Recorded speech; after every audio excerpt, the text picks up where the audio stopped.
Hello, welcome to Jason the Old Millennial. My name is Jason, speaking here in my basement in the great state of Kansas. Today's video, I am going to review the movie Creed 3, which I just watched last night. I know it's been out for a little while, I just caught it on video on demand. Really wanted to give my thoughts on this movie here on Jason the Old Millennial.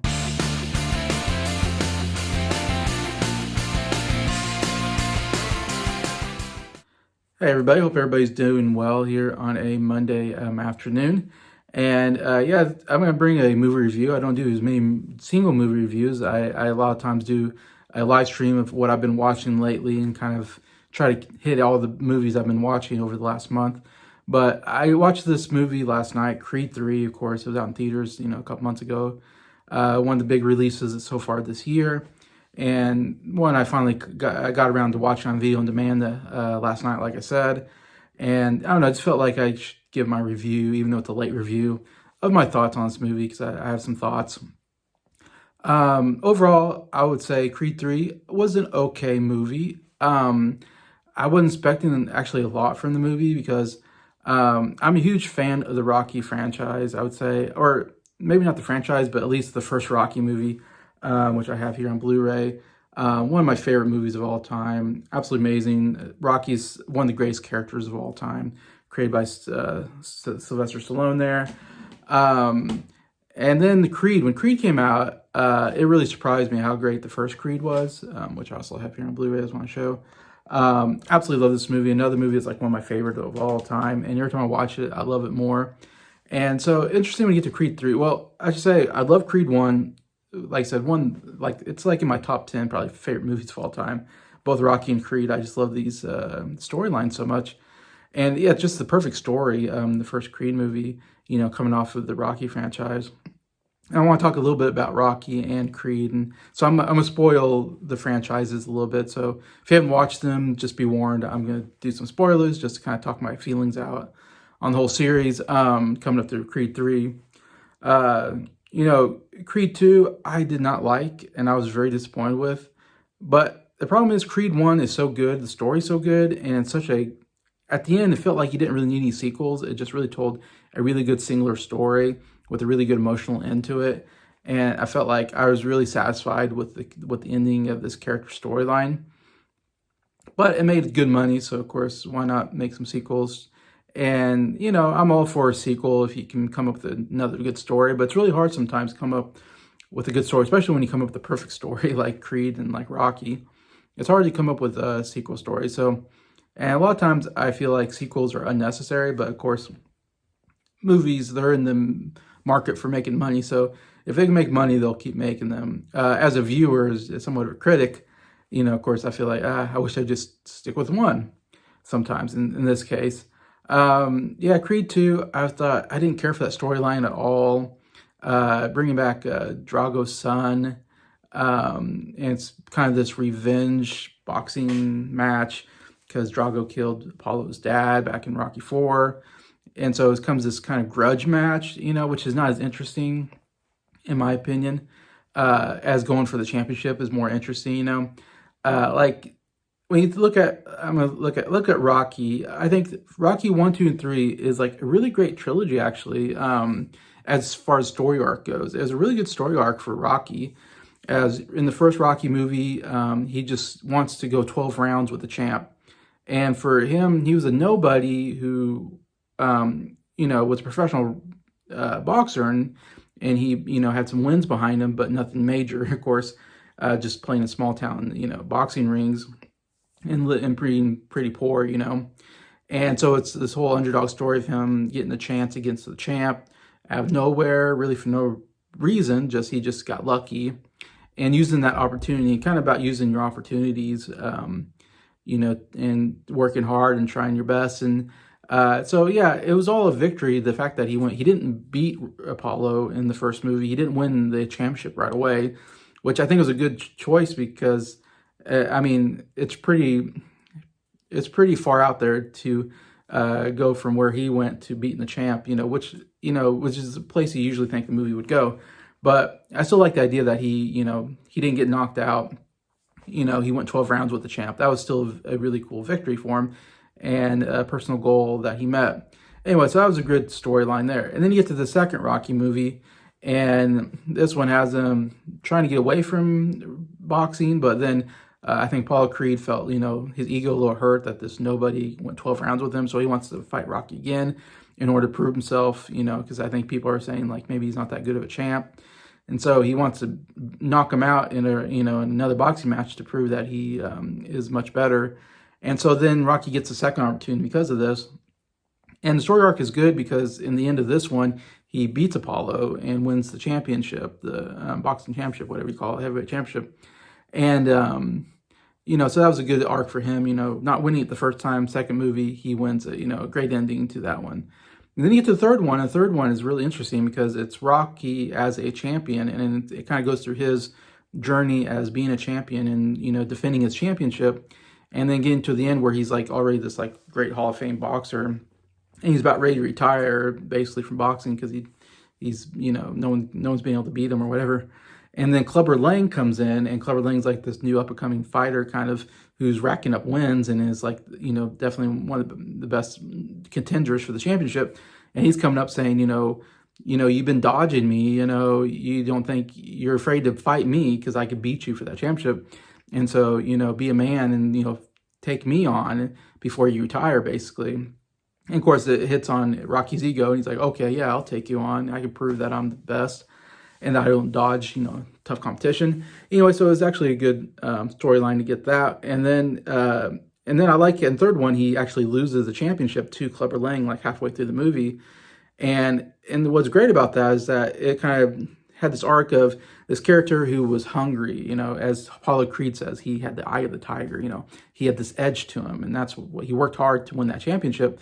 And then once he became famous, he kind of came complacent with being the champion. He wasn't fighting hard or working as hard as he used to, or didn't have that edge to him. And this other guy, Clubber Lang, had the edge, and he beat him. And I think that happens in real life too, where once you win, you become kind of complacent with where you're at, and you're not as hungry as you used to be the best, and someone else will come up and beat you. Plus, over time, when you get older, someone younger is going to come up and beat you anyways. But anyway, so I like the idea that he lost it because he lost the eye of the tiger, and then he gets that, hunger back in, and then goes back and beats Clubber Lang at the end. So that was a really good 3-movie story arc. So I forget 4 and 5 and Rocky Balboa. To me, those were kind of unnecessary sequels to it.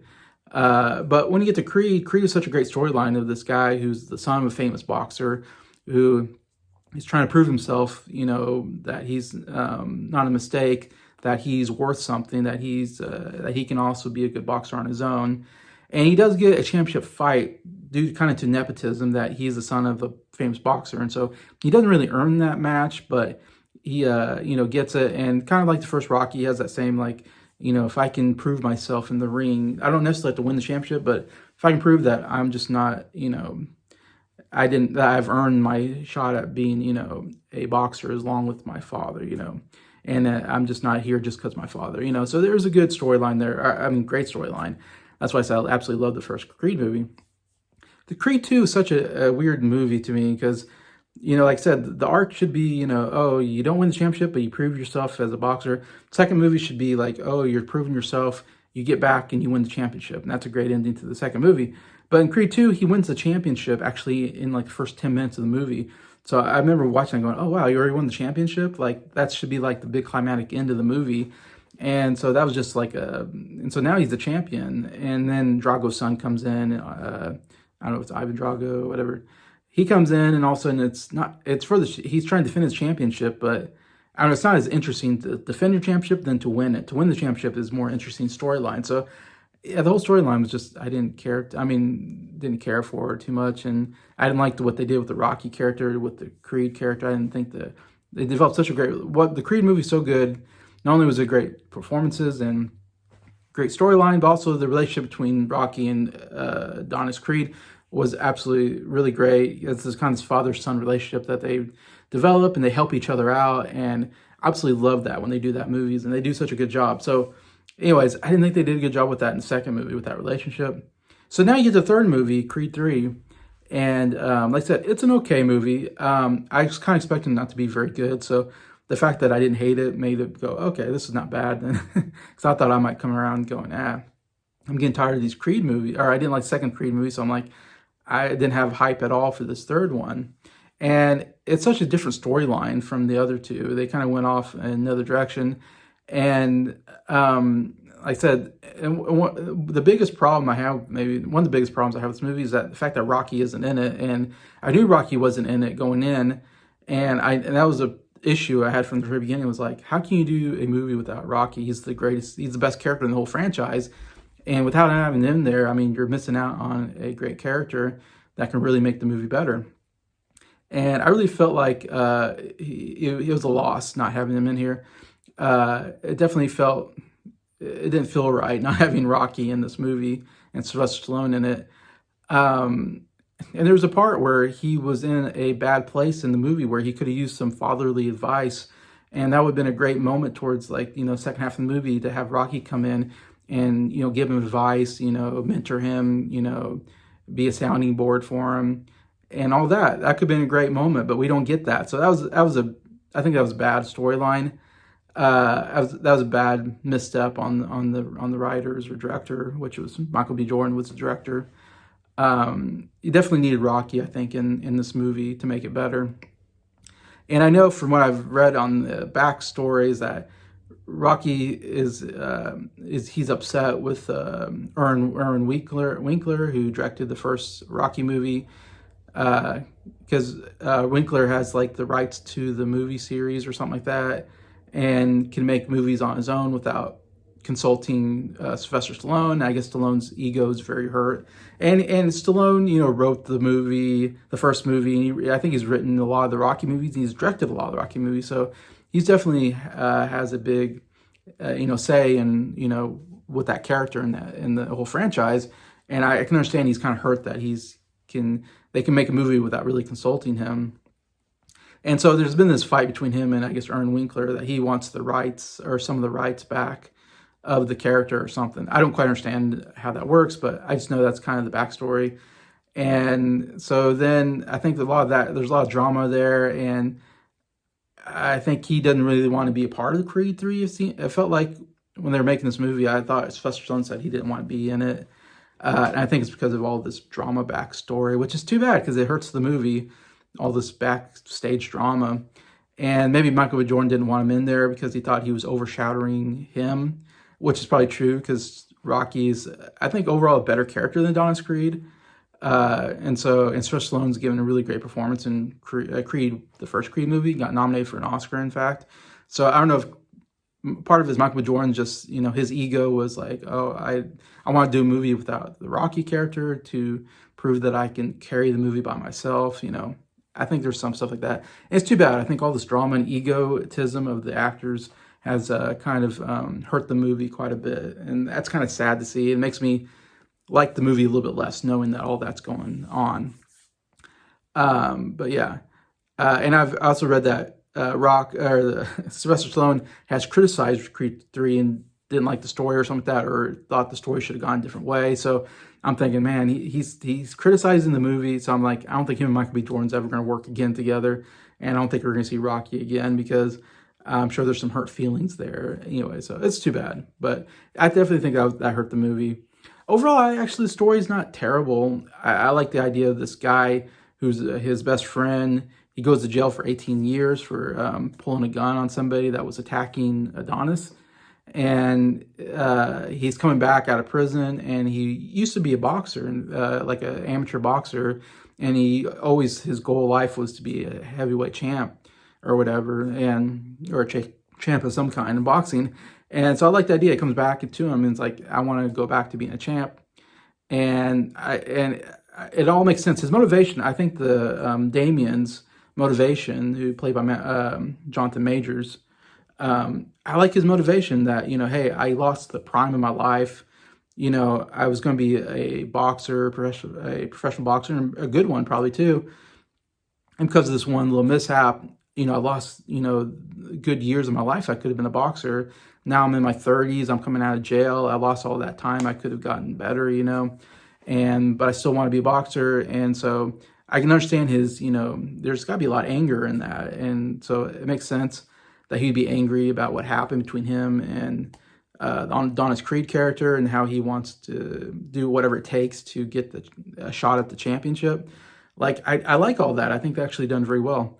The interesting part when I was watching this movie, and I'm thinking about it now, is that actually I was on the side of Damien the whole movie and not on Creed, which is weird because Damien's kind of supposed to be the villain of the movie. That's the way it's placed, but I actually like Damien better than I like Creed, and I actually enjoyed his storyline better than Creed's in this particular movie. Like, I get it. Like, yeah, he, like I said, you know, he says to Creed, I don't have a lot of time. I'm already, kind of lost um, my prime, and I'm now in my 30s. I don't have a lot of time to try to reach my dream, my goals. And so I get that he's a little dirty, but yet I'm on board with him because I'm like, yeah, he has to play a little dirty to get, because he was wronged and he has to play a little dirty because Donis isn't exactly helping him out, and he wants to get into that championship, or he wants to get into boxing and kind of quickly get into the championship, contender round of his career, which obviously I think in real life you couldn't do that.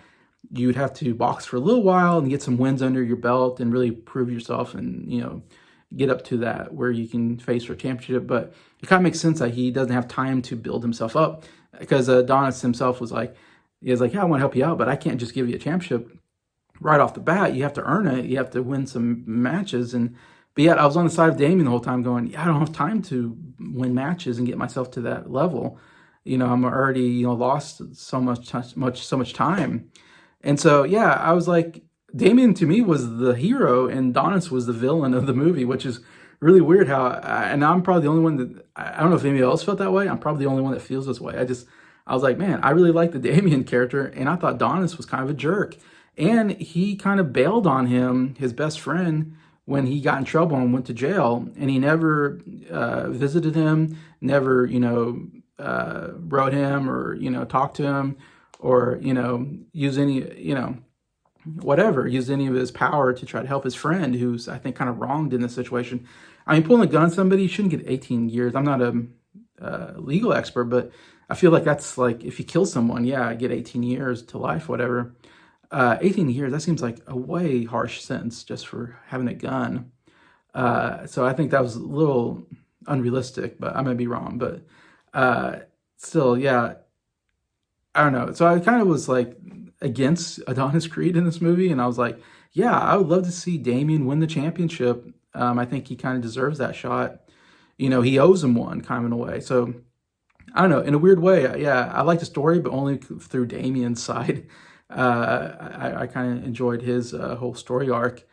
And yeah, so when you go through the movie and, he gets the shot against the champion, it kind of makes sense that he's like, okay, I'm going to give you a shot because, hey, someone gave me a shot and I didn't deserve it. So who am I to say you shouldn't get a shot just because you don't deserve it or whatever, against his own guy that he's managing, whatever, who's the champ.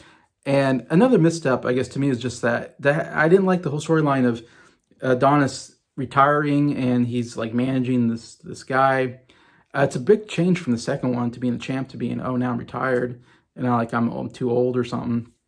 And now I'm managing this guy, and the guy that he manages doesn't look like a champion at all. Like, I remember watching going, this guy's a champion? Like, he doesn't look that big. And maybe I don't know boxing well enough, but I was like, he's not that big. He doesn't look that good. Like, I don't know why they picked this guy to be the champ, whatever. And because Jonathan Major just looks so much bigger and better, maybe not faster, but he definitely, more powerful and looked more like a heavyweight champ. Anyway, so I thought that was weird. And I think the story would have been much better if Adonis was still boxing and he was still in his prime, because I feel like, Michael B. Jordan's still, I don't know how old he is. He looks like he's in the late 20s. He's still like in the prime because boxers go up into their mid 30s, I think. And I know George Foreman won the championship when he was 35. So, I mean, you can still go up there, I think, and still be a champ. So to me, Adonis was still in his prime. So it was weird when they're like, oh, you're too old now. You've been out boxing, I think, for 3 years. And I'm like, he's been out boxing for 3 years. He's too old. He looks like he's still in the prime of his life. So I thought that was kind of a stupid storyline in the movie. But yeah, so Adonis, Yeah, I would, if I would have done the story, I would have had him still be the champ and have like, I like the whole, story of his old friend coming back and saying like, you owe me one, I want a shot at your championship. And he would have the ability to give him that shot and go, yeah, I owe you one, I'll give you a shot. And then have it go that way. That would have been a much more interesting storyline, I think, than what they did, in my opinion. And, and even it would have been interesting if he lost it. Again, they could have gone the route of Rocky 3 and have him lose the championship to Damien and then have to win it back at the end. And that could have been, again, that would have been a better, ending, win the championship and prove yourself, I guess. But instead, because now he's retired, he doesn't have anything to prove. Like, he's already been champion for so long. It's like him fighting his friend didn't really, the stakes weren't that high to me. Like, he didn't really need to win the championship. He didn't really want to win the championship. It was almost like this grudge match, again, which to me isn't interesting as going for the championship and proving yourself by winning, in that way, and having something to prove. It didn't feel like the character had anything to prove by being in that boxing match. I don't know. So I think that was a weak storyline overall and hurt the movie quite a bit for me. So yeah, so there's a lot of things I think they could have changed and it could have been a really good movie. I'm glad that it's much better than it's much better than Creed 2, but not nearly as good as Creed 1. But again, it's gonna be hard to beat that first one. But yeah, I wish they could have done some things like that. They could have brought Rocky back into the movie and all that. It would have been much, because I think the last fight scene actually was pretty good. I like what they did. They did some cool things, like had them look like they were, alone in the ring at one time, or look like they're in a jail cell. So there's cool visuals that they put in there overall. But yeah, so definitely I would have made some big changes in there. And here, I'm not a writer, but yeah, I feel like I have better ideas than whoever's writing this stuff, which is unfortunate because they should be coming up with the good stuff, not me. But yeah, so yeah, it could have been great. It was just okay. I would give it 3 out of 5 stars. I give it like a light recommend. Like I said, it had enough interesting enough storyline in there for me to keep in the movie, and I wasn't bored, or I wasn't I wasn't hating it or anything. Like, I was still involved into the story. That overall I have to give it just a light recommend there. Anyway, so yeah, so that's my feelings on Creed 3. Please give me your comments. What do you feel about Creed 3, or what do you think about my review? Love to read them. And just say thank you to everybody that's watched the video. Thank you for liking it. And thank you to all the subscribers for supporting the channel. I appreciate you all, and I hope you have a good day.